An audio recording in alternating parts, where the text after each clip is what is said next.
I need to turn this one up.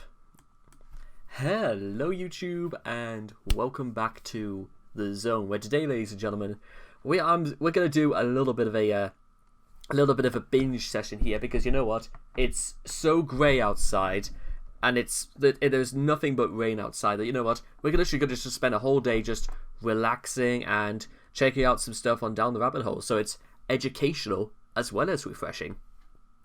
And you know what? By the time I come back, I would love absolutely nothing more than to do stuff like this: wholesome, educating, very relaxing sort of material. That would be that would be nice. Also, because there's only a few things I have heard about Empress Theresa before we begin. Or hang on, I should say Empress Theresa or something like that. I'll just go whatever the guy technically decides to pronounce the name as. Now, apparently, this whole Empress Theresa is meant to be about a self-published novel that was released on Amazon or Kindle or something like that. And there's a fair bit I technically want to say about self-published works, because at some point next year I will be possibly putting out my own self-published stuff myself, or it might take a little bit longer than that. But there is certain things I do want to have like a bit of an insight on, because who knows, maybe Empress Theresa was actually a success, or maybe it was an absolute catastrophe. But we'll find out for ourselves. So if you guys want to check out the original video for yourselves, links will all be in the description down below. Let's begin. Empress Theresa in 3, 2, 1, and...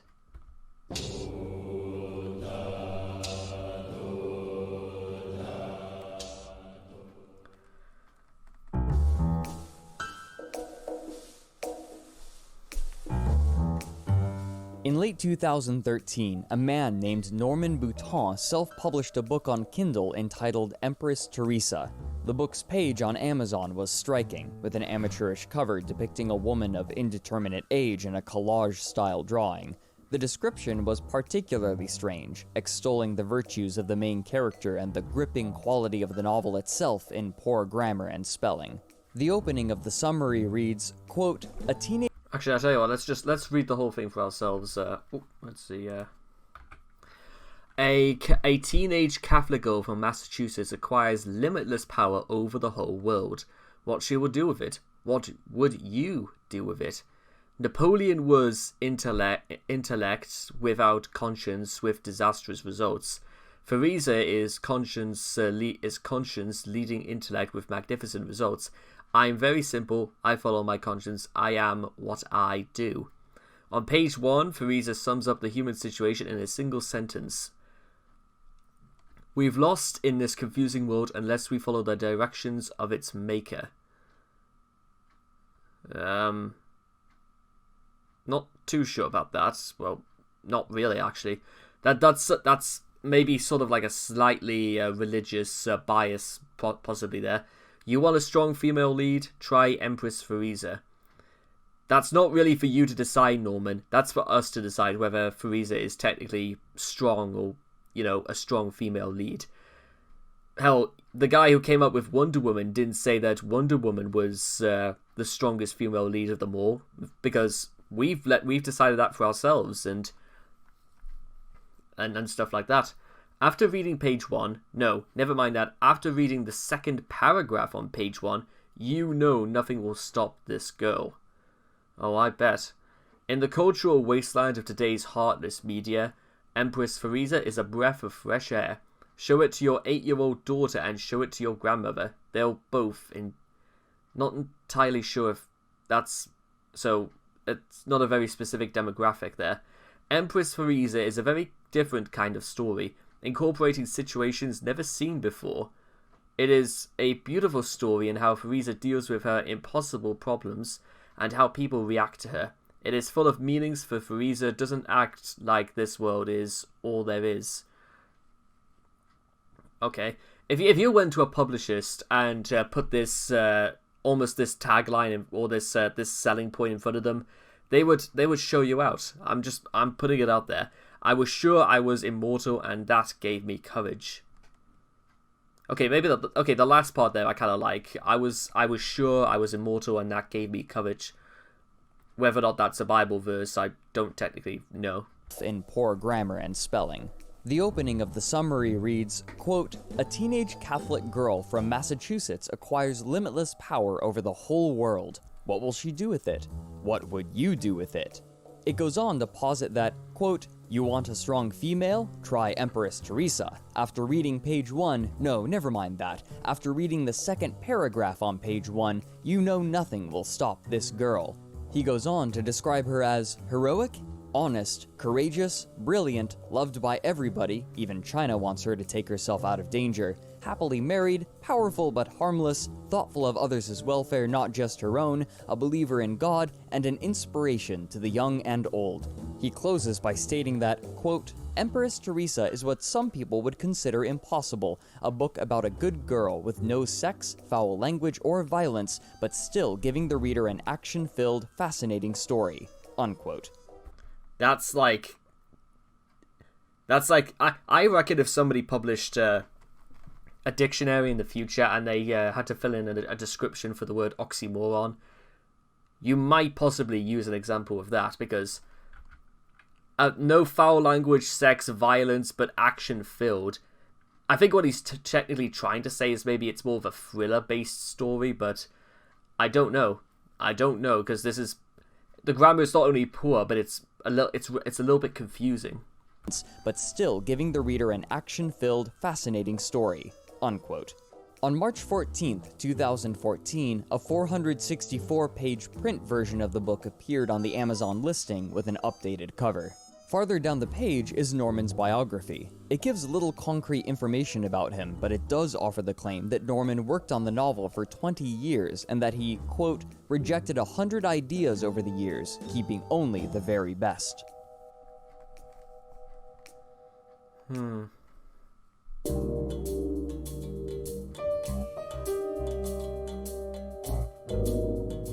The book went unnoticed except by certain people he told on internet forums. For example, on writingforums.com, he largely rejects the constructive criticism given to him, comparing his work to the American classic To Kill a Mockingbird by Harper Lee. He even criticizes it by saying that, quote, "There's at least 100 pages that could be thrown out with no loss to the main story, but at this point, who the heck cares?" I'm pretty sure I've got a copy. I know I have a copy of To Kill a Mockingbird, and I'm pretty sure the book is only about 180 or so pages long. I think. No, there's no way. That's like Animal Farm, for example, is only 100 pages long. If you've got... yeah, not entirely sure I agree with... Norman's logic seems to be rather confused and perplexed that anyone would criticize something he's calling a masterpiece. One commenter replies, "The difference between Harper Lee and you is that you aren't Harper Lee." For the most part, Norman's comments seem to be trying to justify his book rather than discuss criticism. He writes to one of his critics that, quote, "Either you simply don't understand what you're reading, or you're deliberately picking my sentences out of context from different sources and putting them together as to make me look self-contradictory and to make it seem I'm saying something I didn't say. Neither of these two choices is good, my young friend." One user, Lassam, points out that, quote, "You seem to be convinced that what you have written cannot be improved and that we simply need to be persuaded to like it." This particular discussion lasted for nearly 3 months, with people criticizing Norman's attitude and Norman vehemently defending his book by proclaiming its quality. And so, unchanged based on criticism, it was published to Amazon for Kindle later in the year. Those people who did read it would often leave 1-star reviews, criticizing nearly every aspect of the book. One reviewer under the username Smedlock states that, quote, "The novel is filled with poorly written..." Actually, I'll tell you what, let's go through the entire description here. As a teacher, I am always interested in contemporary novels I can share with my students. I also like to recommend science fiction and bought this book to add to my reading lists. I saw that Empress Theresa was being prompted to children as a story about a good girl, and was reportedly recommended by a curriculum coordinator, so I was eager to find a new gem for my high school. and possibly middle school students. Sadly, Empress Theresa is not that book. The book is chock full of typographical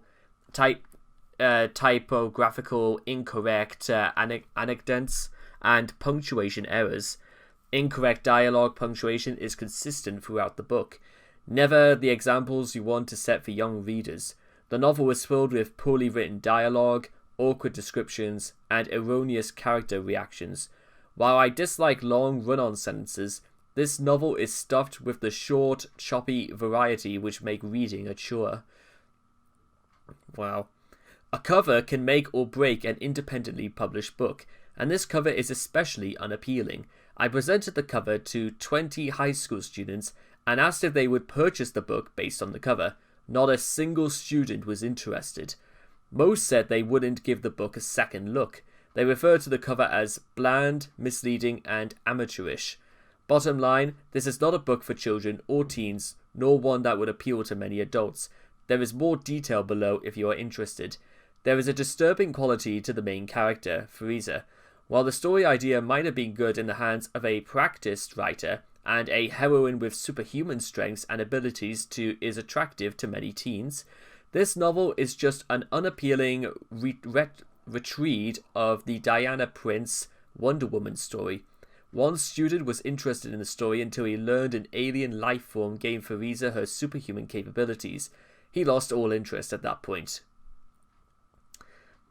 That's your one fan there, Norman. That one fan, and even he couldn't put up with it for much longer. In addition, Theresa has some disturbing qualities. While the author probably meant to portray a self-confident child teen, his writing turns the character into a creepy narcissist. Again, not an image you want to push to young readers. It's okay to portray a young woman as breezy and confident. Nancy Drew struck me as the type of character when I first read those books, but Theresa is no Nancy Drew. Dialogue, awkward descriptions, and erroneous character reactions. They go on to criticize how Theresa herself is written. Quote, Theresa has some disturbing qualities. While the author probably meant to portray her as self-confident child/teen, his writing turns the character into a creepy narcissist. Theresa spends an inordinate amount of time admiring her own body and showing it off. She admires herself in the mirror quite a bit. She talks constantly about her great mane of hair and preens and shows off for television crews and the swooning populace. The author constantly writes about Theresa's perky breasts, cleavage, and rear end as they fill out her clothes, verbiage that, again, comes across as creepy and stalkerish. Unquote.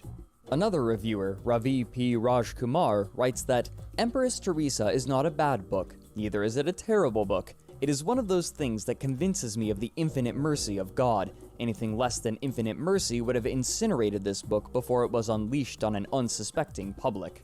Brent Butler, a top 1,000 reviewer for Amazon, says that, quote, the book reads like an... This author is spamming this book under other reviews.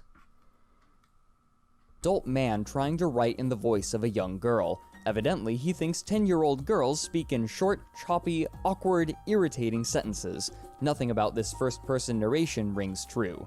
Brent also reveals an important detail about Norman's marketing practices. Quote, Norman is leaving comments under other customers' successful reviews. In those comments, he links to his book and leaves lengthy excerpts. This is not allowed under Amazon Terms of Service, is unethical, is unbelievably annoying, and moreover, is just needy and pathetic behavior.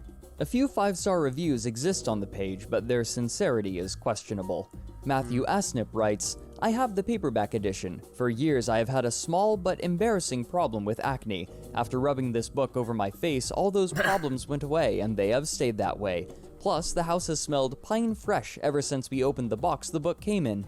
Beyond the Amazon listing, his cover was featured on the blog Lousy Book Covers, where both the original and the updated cover were displayed on April 28th of 2014. Commenters predictably panned Norman's artistic efforts. One user by the name of Tia writes, the top one reminds me of a book of paper dolls I had as a child. The bottom one is proof that the author has never seen a woman since he has no idea where breasts belong.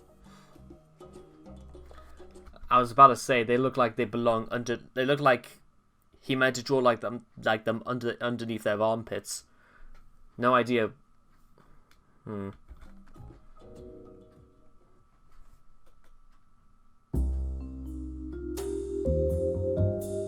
Oh boy. Norman saw these reviews both on his Amazon page and the Lousy Book Covers blog and acted quickly, posting retaliatory comments in an effort to defend his book from every criticism. On lousybookcovers.com, he demands the site's blogger, Nathan, quote, "Check out my latest and final cover. Notice how far better it is than the graphic design junk you sell to naive writers. I dare you to put it on your website. I know you won't." Nathan retaliated by pinning the latest cover to the front of his page for several days, where both it and Norman were ridiculed and criticized. According to Norman, this new cover took him 3 months to paint. Back on Amazon, Norman launched a campaign of defensive arguments. Unfortunately, his original responses have mostly been removed, but a few remain, mostly as direct responses to the reviews or the comments beneath them. Norman's posts are often supported either by Bible verses or by quotes from his book. In one he says, "I learned how conscienceless some people can be in trashing a message they don't like. The message is, someone who wants to do the will of God has an unconquerable ally. Theresa can't be defeated." Father Donutty, page 145. This pattern repeats itself through most of the dialogue. One person writes in response to a deleted comment, quote, "Do you even know what you are saying? This disjointed rambling status post says nothing to the point of whether or not you need professional help, be it an editor or a writing mentor. The only type of help it does point to your needing is of another sort of professional entirely." Those comments he couldn't rebut, he removed. Smedlock, underneath a small pile of deleted comments, writes, "Dear potential readers/reviewers, the author of this book is apparently having Amazon delete comments that call him out on his behavior. You really need to read the other review threads to get an idea of his character, which I had not done before leaving my review. I am shocked at how he argues with people who are trying to help him and how he disparages the reviewers. The reviews and threads for this book will certainly be used in my creative writing class as an example of how a writer should not behave toward a potential audience. Particularly when trying to grow sales, he asked for teacher reviews and he got them. And now he is unhappy with the results and disparages the reader reviews. If the author has Amazon delete this thread, then I will repost all the deleted comments and continue to do so each time he reports them. For an author who is claiming his book should be required reading in all schools, his behavior towards readers is abhorrent. Jesus. These comment chains would go on for months, often with a significant period of time between posts, but this was nothing compared to what was to come. Oh boy. On December 16th, 2014, an Amazon user by the name of Ben W. What the hell is this?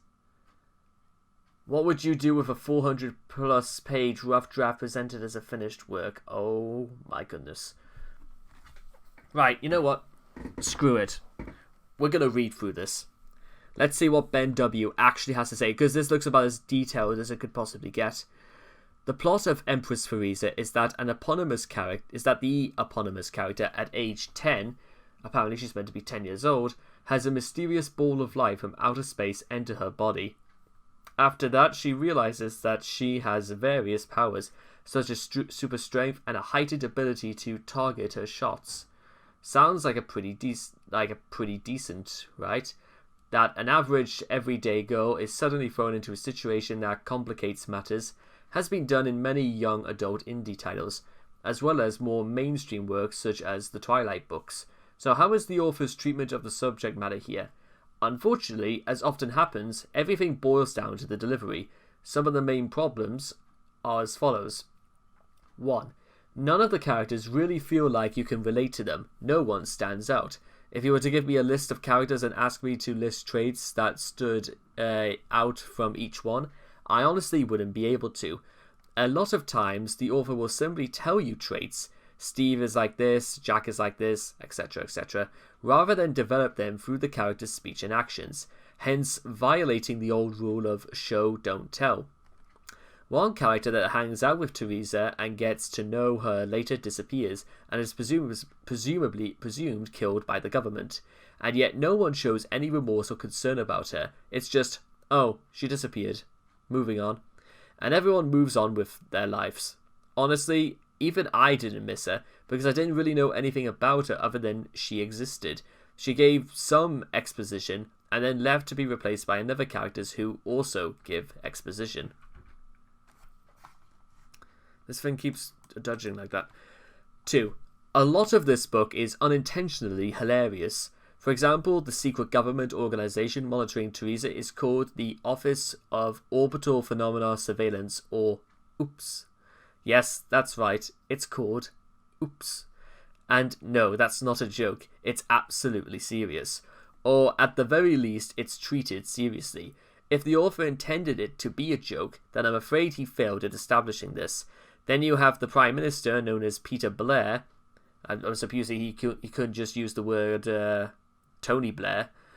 While I understand from reading the author's comments elsewhere that he meant the character as an homage to Tony Blair, yep, their former UK Prime Minister, it would have been far better to simply make the character's personality and leadership like Tony Blair, rather than simply giving him the same last name.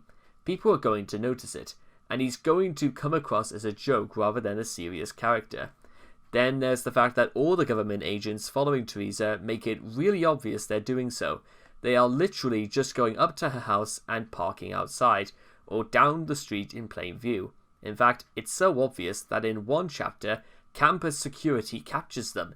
Yes, these highly trained government agents are discovered and arrested by campus security. I'm not going to pretend all government agents are perfect, or that government departments handle things in a 100% perfect manner, but they surely wouldn't have to be being so obvious. 3. This book is one of the rare instances I've come across where there is a lot of information and yet very little is actually explained. Some examples. A. An OOPS agent goes into detail about how they found out Theresa was the one with the alien by looking through the houses with infrared goggles and finding she was giving off a strange amount of heat.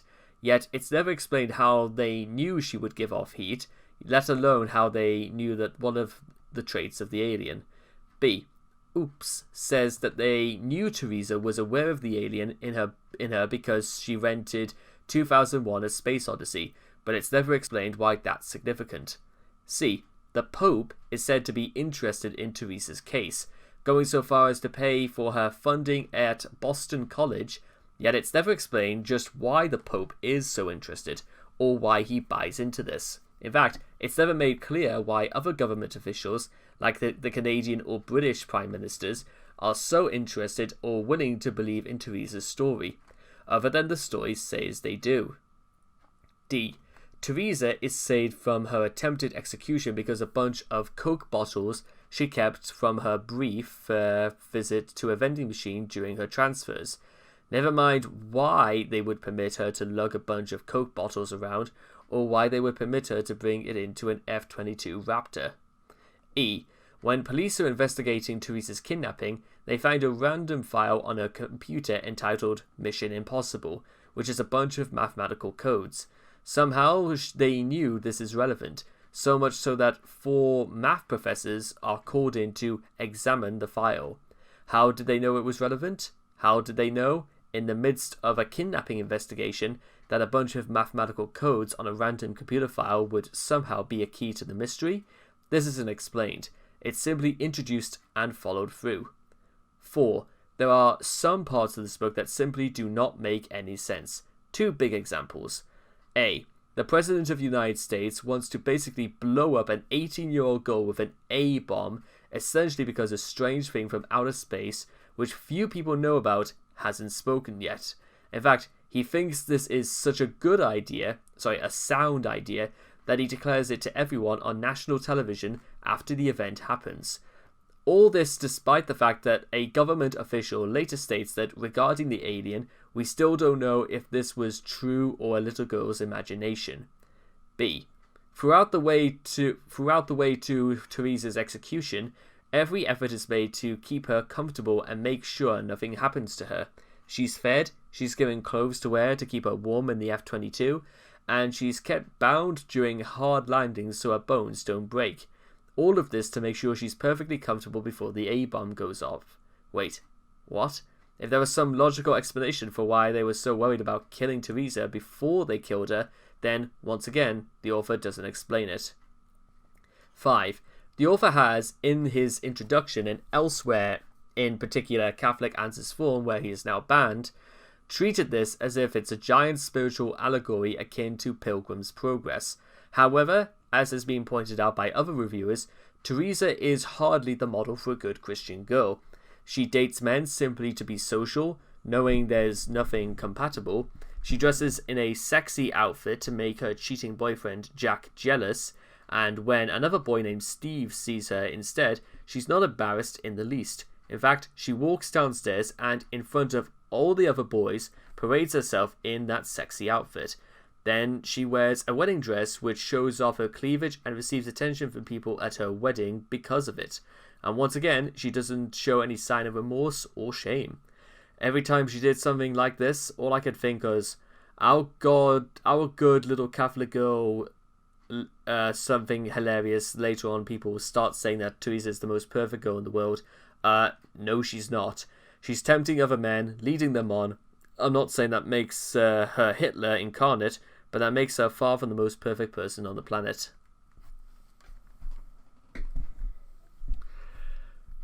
Take note of Ben W. here, ladies and gentlemen. This is how you leave reviews, and I'm pretty sure it goes on for a lot longer than this. Authored an extensive customer review for Empress Theresa, giving it 1 star and entitling it, "What would you do with a 400-plus page rough draft presented as a finished work?" The review went into extensive detail, mocking specific plot points, the poor characterization, the pacing, and the prose itself. Though his criticisms were nothing new, this review would become the site for Norman's grandest argument yet. Predictably, Norman fired back with a lengthy, angry diatribe, but this time his writing captured the interest of a man named Drew Fairweather, author of, among other things, a blog entitled The Worst Things for Sale. He posted the book's Amazon page to the blog, entitling the post An Author's Rebuttal. His notes on it were short, saying, quote, "You might look at the cover of Empress Theresa, a 400-page novel featuring a dead-eyed high school drawing of an army woman, and think you know what you're getting yourself into. Nope, you'd have to read the author's insane, lengthy rebuttal to a negative review of his book to truly understand the insanity that Norman Bouton is capable of." The post linked directly to Ben W.'s 1-star review and its attached comments, and many of the readers of the blog were transfixed. Some of these visitors from The Worst Things for Sale informed Norman of the blog post while simultaneously heaping criticism onto Norman, sometimes for his book, but mostly for his behavior. As Norman engaged these people, arguments over the definition of a literary classic and reading demographics began, and these arguments quickly spiraled into long posts written by people clearly frustrated with Norman's evasiveness and defensiveness. New commenters, discovering this thread, joined into the discussion to add their own thoughts to the discourse. As more people joined, the number of comments quickly increased. By January 20th, nearly a month later, there were over a dozen posts being made every day. Over time, the comments tended toward criticizing the plot of the book and its author's narcissism, while Norman furiously attempted to fight his detractors. As this was happening, a small wiki in the style of the one made for Christian Weston Chandler and Sonichu was created, chronicling not only his attitude in the comments but in other arguments online. Together, people found more information, including a post on his Facebook profile stating that he had been working on Empress Theresa not for 20 years, but for 40. The comments he made in the arguments often gave tidbits about his life, though the veracity of some of his statements is questionable. Still, when it was all collated, a clearer image of the man emerged. According to himself, Norman lived in New England and, at some point, he had served in the army as a captain and later as a dentist in 1980, stationed in Germany. He claims to have had 2 bachelor's degrees, one in chemistry and the other Stationed in Germany, is he talking about East or West Germany?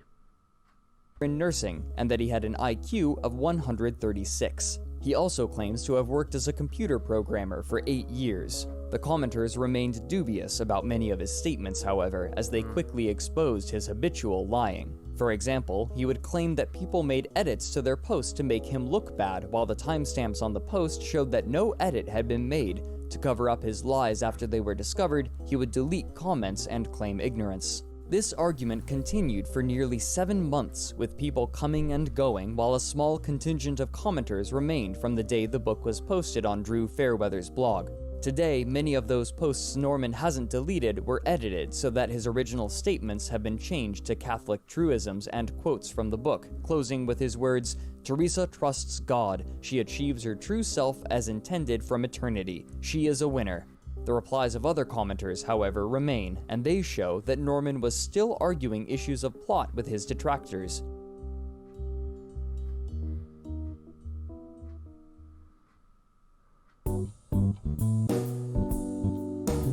Drew Fairweather, however, decided to check in on the discussion once again, and was alarmed to find the discussion continuing. He made a new post on his blog on the 12th of July, 2015, saying that, quote, "I wrote about this book just a few months ago, pointing out how the author writes long diatribes to explain why his book is good in response to every single piece of criticism he receives. He's still going and has racked up over 1,000 posts, lecturing commenters on why his book is a modern classic. It's a rabbit hole of insanity, but poking your head in won't hurt if you can keep your grip on reality." This second post brought a new wave of interested parties, and they too began commenting against Norman and his book, but by August, most people had lost interest again, and the discussion consisted mostly of a few people. Norman Bouton was there, of course, but there were other users under the name of Jim Dandy, D. Jason Fleming, Davey, Brian K. Lawleton, PLJW/KA, and Tom Knighton. Occasionally, they would be joined by others, but the vast majority of comments were written by this small body. Every day, they would post over a dozen comments, often retreading the same ground and returning to the same points, with Norman proclaiming both his literary and moral superiority. Deep into this thread, buried in hundreds of pages of comments, some of Norman's comments survive. Their substance is very similar to his original diatribes, but their length is sometimes remarkably long and often quote himself and his book. Weeks ticked by, and the weeks became months, and neither side would give up the argument. New people would come to replace those in the group who left, but the discussion never once subsided, and it managed to maintain a similar pace no matter how long it raged, with posts varying from 10 words in length to hundreds. Jesus. Finally, on November 21st, 2016, nearly 2 years after the original review was posted, the discussion screeched to an abrupt halt.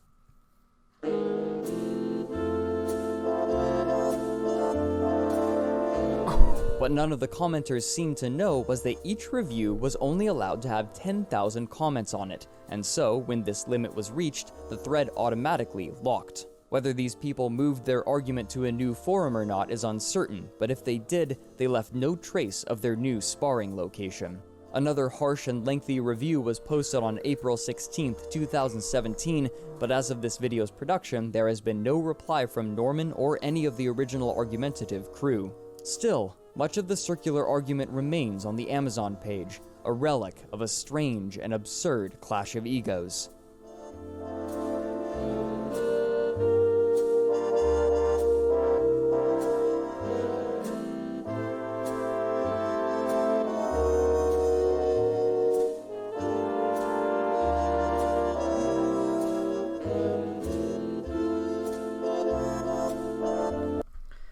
What on the just what even was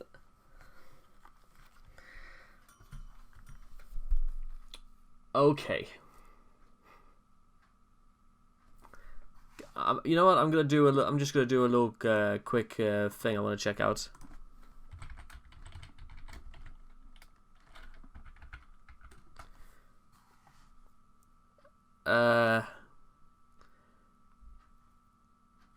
Can I technically buy? I want to know exactly if it's even possible to buy. It's worth £10 on Amazon, which I'm not entirely sure if it's even worth that. And then there's a lot of these stuff by, like, say, Onionson, I think it's called, or whatever. Jesus. Note, it's interesting that out of the first 37 one-star reviews, only 6 actually read the book. Not entirely sure whether it was just 6 there, Norman. I'm pretty sure it was a lot more people, and I'm pretty sure they had a lot more to say about it as well.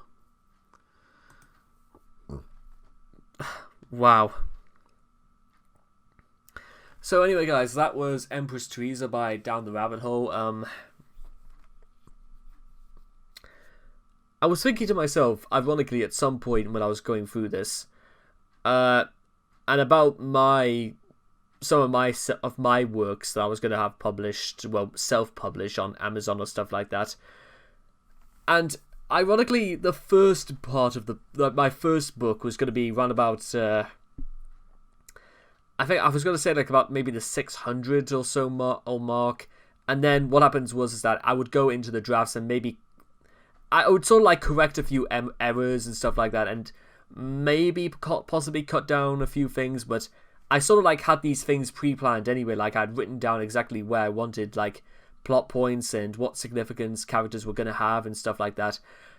I don't know, for 40 years, and it seems as if like Norman just kind of like, it almost like Norman went into that with almost no planning, and he did almost like no research whatsoever into, you know, how dialogue should be written or stuff like that. If he's going to really take himself, if he wants to take himself as a writer that seriously, you've got to go in with a little bit more, you know, knowledge, and you've got to make sure you know exactly how you're going to write, and also, you know, edit your work every now and then, because there's no doubt when I go back and actually do my second draft of Sangria and Hazel, First Love, I'm going to make sure that at least the majority of grammar errors are going to be, and punctuation errors are going to be sorted by the end of the second draft, and then probably I'll do like a third. I'll probably do like 10 or so drafts if I really have to make sure that I get everything down, because it's what I will be putting out in the world, and if I want to put it up for sale and stuff like Amazon, I'm going to have to be prepared to, you know, not only take criticism, but also understand that it has to be as good as I could possibly make it for the world to see, because this is a piece of cable. This is the big time. If you want to make your big break, you've got to do it.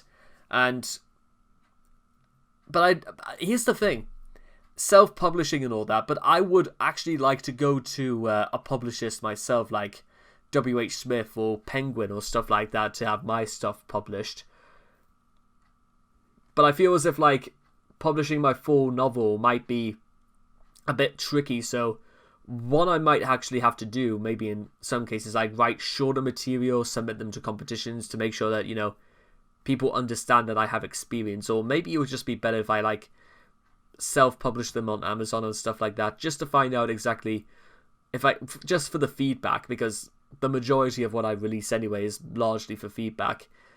Even the stuff I put on like my on my WordPress website, I largely just put there for like constructive criticism purposes, and also, you know, maybe reading some stuff, maybe reading a bit of Harper Lee and stuff like that wouldn't, you know, go amiss, to make sure that you have an idea of what your work is sort of like inspired by and what you want it to become.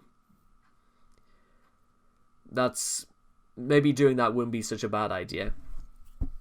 So anyway, I hope you guys have enjoyed Empress Theresa on Down the Rabbit Hole. Please make sure to leave your thoughts and comments in the comment section down below about what you guys thought of the video yourselves. Please also make sure to also like and subscribe to get daily notifications when my videos come out. And I hope to love you guys again in the next video. Take care. Bye-bye for now.